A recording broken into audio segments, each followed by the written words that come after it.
Kיצד, העדים, Daf Hey, sponsored for Bracha V'Hatzlacha for Avigail Sima Bas Ari Nasanel. We begin with the Mishnah. This Mishnah distinguishes between a monetary punishment and one of lashes for false testimony. A monetary payment can be shared, but lashes are administered fully to each witness. A proof. Abaya derives it from a Gezerah Shava, Russia stated regarding a murderer and one receiving lashes. Just as there is no partial execution, there is no partial lashes. Rav explains it related to Kasher Zoma. The victim collects the sum of money they intended him to pay. However, nothing accumulates to the victim for their lashes. Each witness must receive them in full. This Mishnah defines Hazama. Number one, Hazama requires a second pair of witnesses testify against the presence of the first pair, not against the perpetrator or victim's presence at the scene of the crime. The proof. Ravada derives it from Vinei Eid Sheker Ha'ed. The word aid indicates they must testify against the witness. Number two, the Mishnah brings a dispute. How many witnesses can be Zomamim? Tanakama holds no limit. Rabbi Yehuda holds the first pair only. Any more indicates a conspiracy for the accused. A question. If Rabbi Yehuda suspects a conspiracy, why punish the first pair? The answer.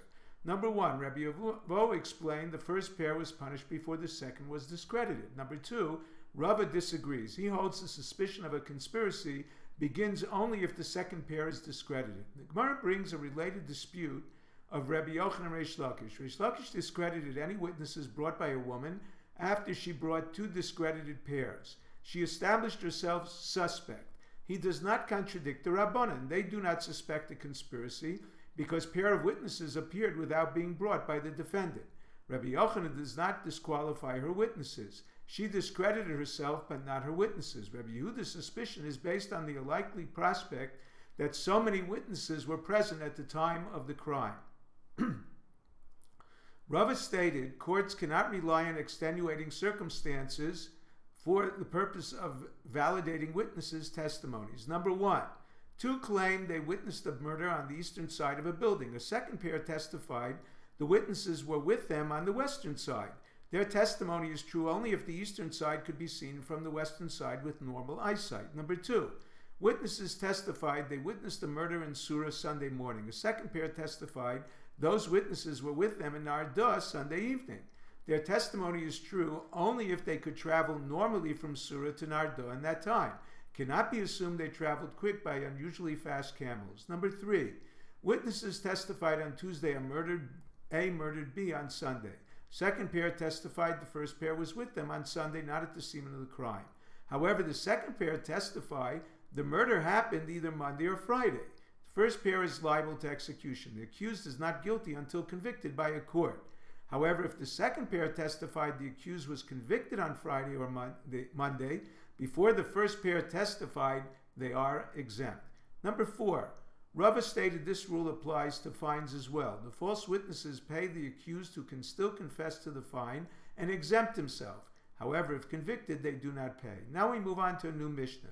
This Mishnah brings a dispute between Ar Chachamim and the Tzdukim when the reciprocal punishment is imposed for false testimony.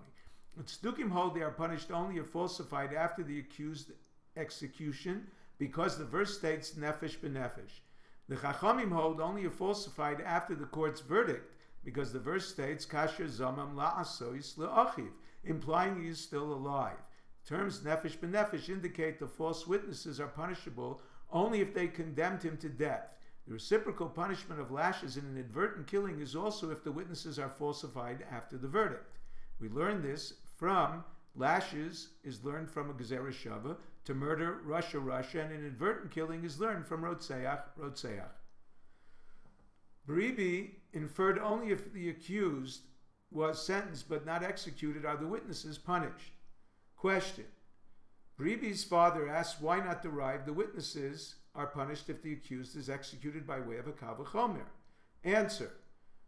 Ein onshim min adin ve'ein mashirin min adin. Courts cannot punish or prohibit based on a kal v'chomer. Proof. Torah prohibits a stepsister as an erva. Full-fledged sister from the father and mother should certainly be an erva. Despite this, the Torah states a special verse to prohibit her. Ervas achoso gila.